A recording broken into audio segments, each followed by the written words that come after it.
आप घुमाइए, इन किसानों को देखिए, चारों तरफ घुमा के देखिए, इनमें से कौन आतंकवादी है, कौन ऐसा बंदा है।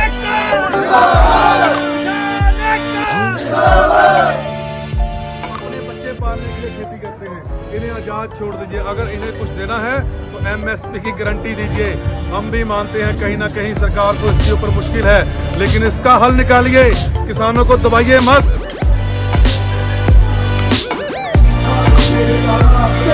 सुनो सर आपके बेटे जैसा हूँ, थोड़ा भरोसा तो रखो ना सर। 27 साल का लॉकडाउन क्या कर लूँगा सर। एक बात बताओ, आपका गेहूं खा के मैं यहाँ तक आया हूँ। भाई सुनो, इतना डराएंगे तो मैं फिर डर जाऊंगा ना यार। फिर जो गोदी मीडिया कहता है मेरे को, मैं अपना चैनल समाज सेवा करता हूँ, मुझे कोई आपको पीटेगा ही नहीं। मेरे को वहाँ पे पकड़ लिया था तो मैं उनको समझाने की कोशिश कर रहा था कि मैं समाज सेवक हूँ, प्लीज समझो, नो गोदी मीडिया। समाज सेवक तो ठीक है, अगर गोदी मीडिया हो नहीं तो पिटोगे। किसान तो जब तक बिल वापस नहीं होंगे जाएंगे नहीं, क्योंकि सरकार पे कोई भरोसा नहीं है हमारी। ये तो तानाशाही है, हिटलर तानाशाही है ये तो। पत्रकार हो क्या? नहीं सर, समाज सेवक हूँ सर। गुड़गांव में सड़क ठीक करते हैं, सबसे बड़ा मुद्दा सरकार के साथ अभी ये है, तो मैं इसको समझने आया हूँ। आपका राय ले सकता हूँ? मेरे को कोई इंटरव्यू देने को तैयार नहीं है सर। नहीं दे सकते। आप दोगे? हाँ आ जाओ साइड। कितो सर, कितो ऐसे हो थे। सत श्री अकाल पाजी। पहली बात तो मैं आप सबका धन्यवाद कहना चाहूँगा। मैं एक शहरी 27 साल आपकी खेती पे पला हूँ, उसके लिए पहली बात तो बहुत बहुत धन्यवाद। मैं आपके दिल की बात समझने आया हूँ, तो अगर आप बुरा ना माने, मैं आपकी बातें समझ सकता हूँ, कोई बुरा तो नहीं मानेगा। ठीक है, शौर्य प्लीज। आपको क्या लगता है कहाँ से शुरू हुआ? देखो सर, सबसे पहले तो बीजेपी गवर्नमेंट है जिहड़ी, मेरी सोच के हिसाब नाल जदों दी बीजेपी गवर्नमेंट आई है, जितने भी इसने फैसले किए हैं लोकतंत्र के आधार पे, उसने लोक काट दिया, तंत्र के आधार पे कर लिए। जितने भी फैसले किए वो सारे के सारे फैसले ਉਹਦੇ किसी भी हक च प्रॉफिटेबिलिटी तो नहीं रहे। चाहे नोटबंदी होए, चाहे GST होए, चाहे धारा 370 तोड़न की गल होए, चाहे राम मंदिर बनाने की गल होए, चाहे कोई भी होए, आखिर च किसान अंदोलन, हर फैसला ਉਹਦਾ ਜਿਹੜਾ फैसला ਸੀਗਾ ਉਹ ਲੋਕਤੰਤਰ ਦੇ ਆਧਾਰ ਤੇ ਨਹੀਂ ਸੀ, ਸਾਰਾ ਬੰਦੂਕ ਦੇ ਨੋਕ ਤੇ ਰਿਹਾ। ਲੇਕਿਨ ਅੱਜ ਕਿਸਾਨ ਪੜ੍ਹਿਆ ਲਿਖਿਆ, ਉਹਨੂੰ ਆਪਣੀ ਉਹਦੀ ਦਿਮਾਗ ਹੈਗਾ, ਉਹ ਦਿਲ ਨਾਲ ਵੀ ਸੋਚਦਾ, ਦਿਮਾਗ ਨਾਲ ਵੀ ਸੋਚਦਾ। ਅਗਰ ਉਹ 26 ਜਨਵਰੀ ਦਾ ਉਹਦਾ ਤੰਤਰ ਉਹਦਾ ਬਣਾਇਆ ਗਿਆ ਜਿਹੜਾ ਜਾਲ ਸੀ, ਉਹਦੇ 'ਚ ਅਗਰ ਅਸੀਂ ਲੋਕ ਆ ਜਾਂਦੇ, ਖਰੀਦ ਵਾਲੇ ਦਿਨ 26 ਜਨਵਰੀ ਦਾ ਦਿਨ ਹੋਏ ਜਾਂ 15 ਅਗਸਤ ਦਾ ਦਿਨ ਹੋਏ, ਪੂਰਾ ਦਿੱਲੀ ਇੰਨਾ ਕੁ ਬੰਦ ਹੁੰਦਾ ਹੈ, ਆਦਮੀ ਹਰ ਪੂਰੀ ਸਿਕਿਉਰਿਟੀ ਔਰ ਚੈਕਿੰਗ ਹੁੰਦੀ ਹੈ। ਲੇਕਿਨ 26 ਜਨਵਰੀ ਵਾਲੇ ਦਿਨ ਜਿਹੜਾ ਗੇਟ ਉਹ ਖੁੱਲਾ ਖੋਲ ਦਿੱਤਾ ਗਿਆ ਆਮ ਲੋਕਾਂ ਵਾਸਤੇ। ਕਿਉਂ? ਕੋਈ ਸਿਕਿਉਰਿਟੀ, ਤੁਸੀਂ 2 ਗੋਲੀਆਂ ਮਾਰਨ, ਸਾਡੇ 2 ਬੰਦੇ ਮਾਰਨ ਦੇ, ਤੁਸੀਂ ਸਿਕਿਉਰਿਟੀ ਮਜ਼ਬੂਤ ਰੱਖਦੇ ਕਿਉਂ ਨਹੀਂ ਕਰੀ ਤੁਸੀਂ? ਇਹ ਸਾਰੀ ਦੀ ਸਾਰੀ ਚਾਲ ਜਿਹੜੀ ਹੈ ਬੀਜੇਪੀ ਦੀ ਹੈ, ਉਹਦਾ ਪ੍ਰੋਪੋਗੰਡਾ ਸਾਰਾ ਉਹਦਾ ਹੈ। ਸਭ ਤੋਂ ਵੱਡਾ ਪ੍ਰੋਪੋਗੰਡਾ ਕੀ ਹੈ? ਉਹ ਕਮਿਊਨਿਟੀ ਨਾਲ ਲੜਾਉਣਾ ਚਾਹੁੰਦੀ ਹੈ। ਇਸ ਗੱਲ ਨੂੰ ਸਾਨੂੰ ਸਮਝਣ ਦੀ ਲੋੜ ਹੈ। ਬੀਜੇਪੀ RSS ਵਾਲਿਆਂ ਦੀ ਨੀਤੀ ਸਦਾ ਹੀ ਇਹ ਰਹੀ ਹੈ, ਸਾਹਮਣੇ ਆਉਂਦੇ ਨਹੀਂਗੇ, ਵਿੱਚ ਵੜ ਕੇ ਸਾਡੇ ਲੋਕਾਂ ਦੇ ਵਿੱਚ ਵੜ ਕੇ ਇੱਕ ਦੂਜੇ ਨੂੰ ਭੜਕਾ ਕੇ ਕੰਮ ਕਰਨਾ ਚਾਹੁੰਦੇ ਆ। ਅਸੀਂ ਸਮਝਦਾਰ ਲੋਕ ਹਾਂ, ਸਾਡੇ ਜਿਹੜੇ ਜਾਟ ਭਾਈ ਨੇ, ਹਰਿਆਣੇ ਵਾਲੇ ਭਾਈ ਨੇ, ਅਸੀਂ ਵੀ ਹਰਿਆਣੇ ਦੇ ਹਾਂ, ਚਲੋ ਫਿਰ ਵੀ ਅਸੀਂ ਕਹਿੰਦੇ ਅਸੀਂ ਸਰਦਾਰ ਭਾਈ ਦੇ ਜਾਟ ਭਾਈ। ਇਸ ਕਰਕੇ ਅੱਜ ਅਸੀਂ ਫਿਰ ਇਕੱਠੇ ਹਾਂ। ਤੁਸੀਂ ਇੱਥੋਂ ਚੱਲੋ, 40 किलोमीटर तक का जाम है जी। सर अभी सब्जी के रेट गिर क्यों रहे हैं? कि मानो अगर अभी आप वो खेती रोक देते हो, उससे आपका वो लेवरेज ऊपर नहीं हो जाता? अगर देश को खाना नहीं मिलेगा तो कैसे चलेगा? अन्नदाता का मीनिंग क्या है? अन्नदाता अगर अन्न उगाना छोड़ देगा तो लड़ाई तो सरकार से है ना। बंद कर सकते थे, दूध की सप्लाई बंद कर सकते थे, बट करे क्यों? किसके लिए करें? किन के लिए करेंगे? हमारे भाई बैठे हैं, हमारे भाई बैठे हैं दिल्ली में, हमारे भाई। अगर मोदी को चाहिए वो फौरन से मंगवा लेगा, अडानी को चाहिए फौरन से ले आएगा, लेकिन हम ऐसा नहीं करेंगे, क्योंकि उनकी सोच और हमारी सोच में दिन रात का अंतर है। अगर वो घटिया सोच पे उतर आए हैं तो वो सोच हमारी नहीं है। जहाँ से उन्होंने सोचना शुरू किया है, हम उससे भी आगे जाके सोचना शुरू कर किया हमने। तो इसलिए हम ना सप्लाई आज रोकेंगे ना कल रोकेंगे, क्योंकि ये हमारे भाई हैं, हम इनको भूखा नहीं मरने देंगे किसी के वाले हमारे साथ। और आपने कहा, अभी आपने कहा कि सब्जियों के दाम गिर क्यों रहे हैं?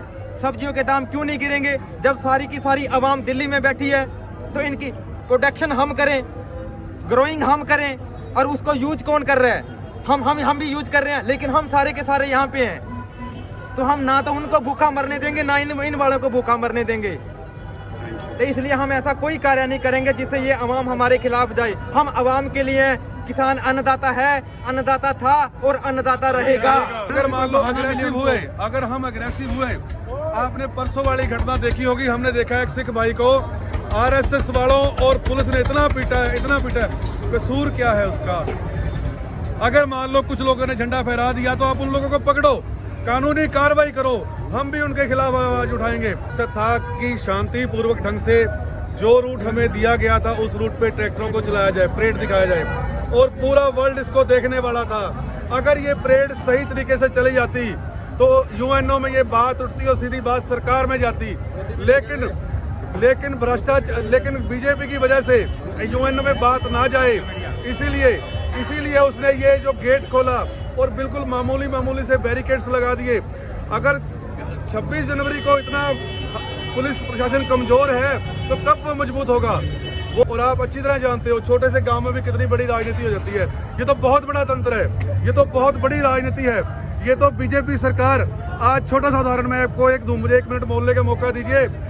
मैं ना तो कांग्रेस से हूँ बल्कि मैंने बीजेपी को वोट दिया है, लेकिन आप गोदी मीडिया देख लीजिए, राहुल गांधी को गुंडा बना दिया इन्होंने, ममता बनर्जी को गुंडा बना दिया इन्होंने। क्या बात दूसरी पार्टी वाले सारे गुंडे हैं? क्या उनको हक नहीं है बोलने का? अगर किसानों को वो बोलते हैं, किसानों के हक में बोलते हैं तो वो बोलते हैं कि तुम देशद्रोही हो। क्या हम खालिस्तानी हैं? क्या हम आतंकवादी हैं? यार कमाल, अगर हम आतंकवादी खालिस्तानी होते तो आज का सबर संतोख ना बैठे होते थे, कभी भी ना बैठे होते। हम यहाँ पे सुबह देखो, हमने अपने जो जत्थेबंदियां हैं उनके हाथ में सारी कमान सौंप रखी है।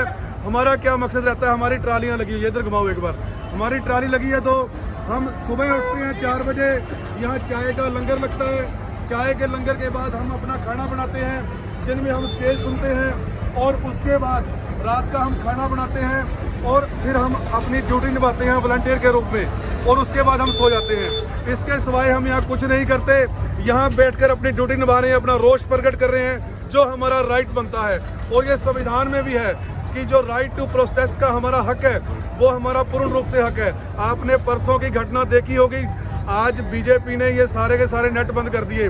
आरएसएस और पुलिस मिलकर लोगों को पीट रही है, जो आराम से किसान हाथ जोड़ के बैठे हैं उनको पीट रही है। क्या मतलब है इस चीज़ का?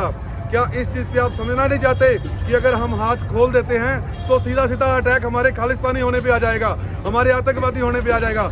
हमारे सब्र का इम्तिहान मत लीजिए मोदी जी। हमने आपको वोट डाला है तो हमने बहुत बड़ी गलती की है। आज हमें इस बात का एहसास हो गया, दिल में नफरत हो गई आपके लिए।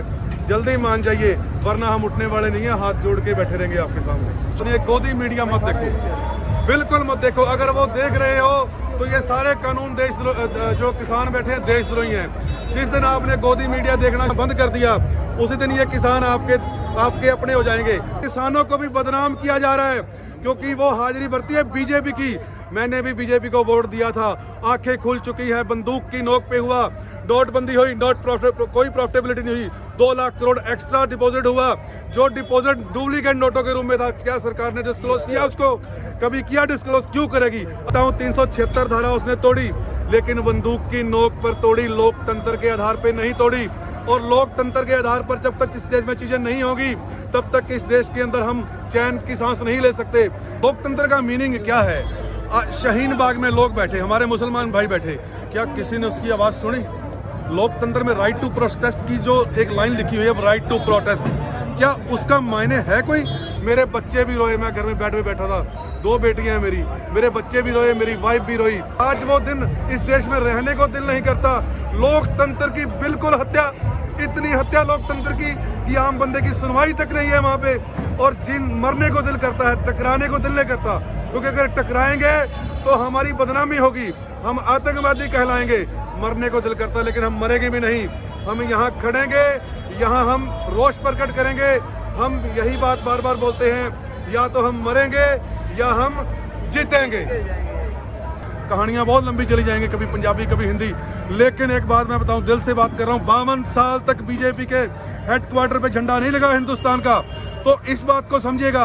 एक ही आप लोगों से मेरा, क्योंकि माध्यम हमारा सोशल मीडिया है, नेशनल मीडिया में 1-2 चैनल को छोड़कर बाकी सारे के सारे बिकाऊ हैं, उनका जमीर मर चुका, वो बिक चुके हैं। और वो एक ऐसा मीडिया है जो हिंदुस्तान के चौथे स्तंभ में नहीं आता है, वो नहीं आता है। वो मीडिया हमारी नजरों में चौथे स्तंभ में नहीं आता। अगर वो चौथा स्तंभ है तो हमारे लिए तलवार की धार है, वो जो हमारे सीधा सीने में घुस रही है वो। इसलिए उस मीडिया को देखना छोड़ दीजिए, सोशल मीडिया को देखिए। और एक मैं बात बताऊं, दिमाग से भी सोचिए और दिल से भी सोचिए, ज्यादा दिमाग लगाइए, फिर आपको पता लगेगा कि ये बीजेपी गवर्नमेंट किस तरह से कम्युनिटी वाइज हमारे जो सभी धर्मों के लोग हैं उनको आपस में लड़ा करके इस किसानी संघर्ष को खत्म करना चाह रही है। किसान एकता जिंदाबाद जिंदाबाद।